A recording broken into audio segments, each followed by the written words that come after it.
बच्चों, आज हम क्लास 7th के चैप्टर नंबर 14 विद्युत और उसके प्रभाव के बारे में चर्चा करेंगे। विद्युत धारा एक परिपथ से होकर के गुजरती है। परिपथ अगर जो है संपूर्ण है तो विद्युत धारा पूरे परिपथ में प्रवाहित होती है। इस परिपथ को बनाने के लिए कुछ प्रतीकों का प्रयोग किया जाता है। इन प्रतीकों को हम देख रहे हैं यहाँ पर। जैसे विद्युत सेल है, विद्युत सेल के लिए एक प्रतीक बनाया गया है। एक लंबी रेखा खींची गई है और एक छोटी मोटी रेखा खींची गई है जो एक दूसरे के पैरेलल है। इससे हम विद्युत सेल को प्रदर्शित करते हैं। विद्युत बल्ब के लिए हमने तार को गोल गोल घुमा दिया है और तार को फिर सीधा कर दिया और इस घूमे हुए तार पर एक गोला बना दिया है जो कि विद्युत बल्ब को दर्शाता है। इसी तरीके से स्विच ऑन और ऑफ के लिए भी संकेत आपको दिखाई दे रहे होंगे। स्विच ऑन के लिए दो पॉइंट को आपस में जोड़ते हुए एक तार दिखाई पड़ रहा है। स्विच ऑफ के लिए आपको वो तार एक तरफ से हटा हुआ दिखाई पड़ रहा है। तो ये जो है स्विच ऑफ के लिए प्रदर्शित किया जाएगा।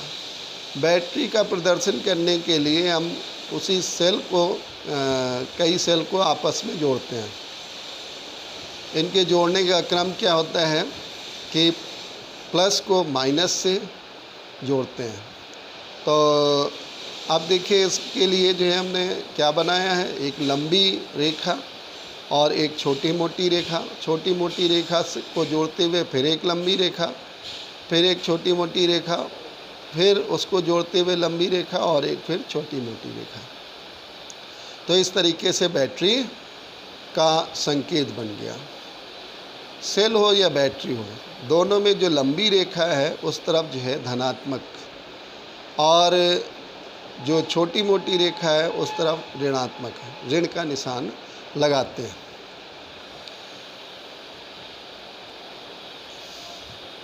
अब अगर हम ऐसी एक युक्ति बनाएं जिसमें जो है सेल को लगाया जा सके, जिसे हम सेल होल्डर बोलते हैं, जिसमें दो सेल को जो है हमने लगा दिया है और इस प्रकार से व्यवस्थित किया है कि एक सेल का प्लस दूसरे सेल के माइनस से जुड़ रहा हो है।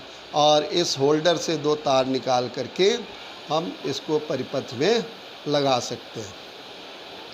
अब देखिए एक और तरीके का आपको होल्डर दिखाई पड़ेगा, सेल होल्डर, जिसको जो है हम देखते हैं उसमें आपके घड़ी में, आपके खिलौनों में पीछे की तरफ लगा होता है। एक तरफ स्प्रिंग होता है और एक तरफ उठा हुआ भाग होता है जिसमें सेल फिट कर दिया जाता है और फिर उससे विद्युत धारा प्रवाहित होती। तो ये बैटरी बन जाती है। ये जो सेल होल्डर है उसमें दो सेल लगे हुए हैं तो बैटरी की तरह काम करेगा। एक या दो या दो से अधिक जब सेल हो जाते हैं तो उसको हम बैटरी कहते हैं। बैटरी में हमेशा धन टर्मिनल को ऋण टर्मिनल से जोड़ते हैं। अब देखिए एक विद्युत परिपथ है। इस विद्युत परिपथ में जो है एक सेल है, सेल और एक बल्ब लगा हुआ है। बल्ब के साथ एक जो है सेफ्टी पिन से हमने स्विच बना रखा है। तो इसको जो है हम किस प्रकार से प्रदर्शित करेंगे, इसको प्रदर्शित करने के लिए देखिए ये चित्र आपको दिखाई दे रहा सामने। इसमें जो है सेल कहाँ पे दिख रहा, एक मोटी रेखा और एक पतली रेखा, पतली लंबी रेखा और मोटी छोटी रेखा। उसके बाद बल्ब बना हुआ है। बल्ब के बाद संयोजी तार के द्वारा स्विच को जोड़ा गया है। स्विच में जो है दोनों बिंदु आपस में जुड़े हुए हैं। तो यहाँ पर जो है परिपथ खुला नहीं है, ये परिपथ बंद परिपथ कहलाता है। तो इसमें विद्युत धारा प्रवाहित हो रही है। ठीक है। तो अब देखिए ये खुला परिपथ है। ये इस परिपथ में क्या है, इस परिपथ में जो स्विच है वो खुला हुआ है, यानी स्विच ऑफ है। तो स्विच ऑफ होने पर बल्ब नहीं जलेगा। तो इस तरीके से आप देखते हो कि स्विच ऑन होने पे बल्ब जलेगा, स्विच ऑफ होने पे बल्ब नहीं जलेगा। अब इस तरीके का भी जो है एक देखिए परिपथ, इसमें भी जो है क्या है, परिपथ जो है खुला हुआ है, यानी स्विच ऑफ है, यहाँ विद्युत धारा प्रवाहित नहीं हो रही है। अब देखिए विद्युत धारा के तापीय प्रभाव के बारे में चर्चा करेंगे। विद्युत धारा के तापीय प्रभाव में जो है आप देखते हैं, हीटर को देखते हैं, गीज़र को देखते हैं, टोस्टर को देखते हैं, तरह तरह की चीज़ें हैं जो कि विद्युत धारा के तापीय प्रभाव को प्रदर्शित करते हैं।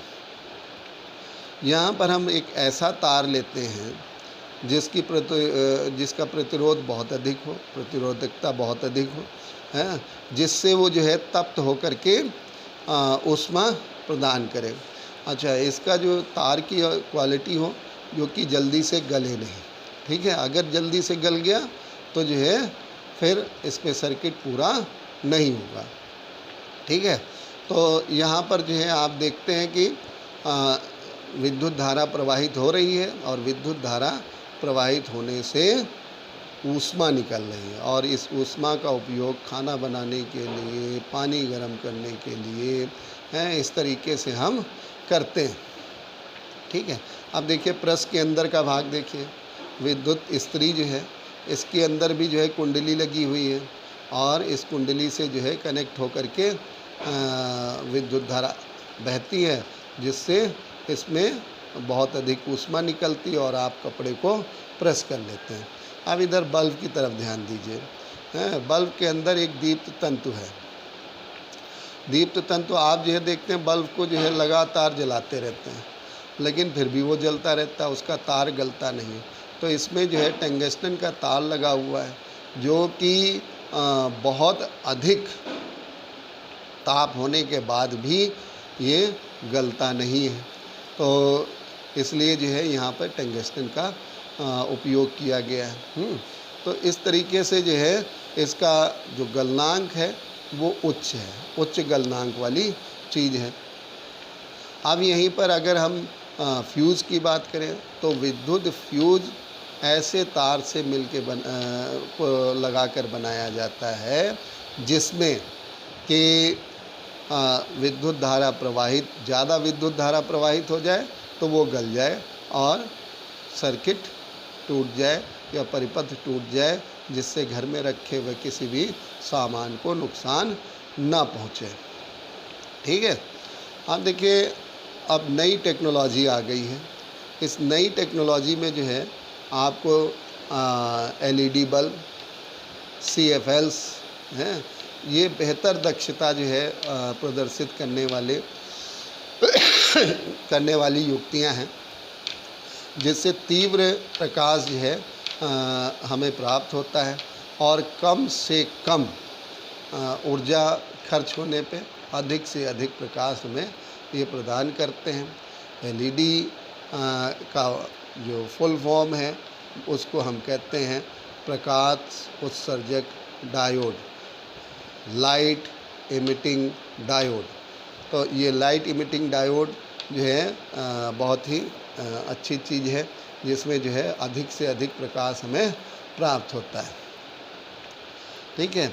जैसे जो ट्यूब लाइट हुआ क्या करती थी, उसके अंदर पारे के वाष्प हैं या जो है विभिन्न गैसों की वाष्प जो है भरते थे, हैं, जिससे जो है वो हानिकारक भी हो सकती थी।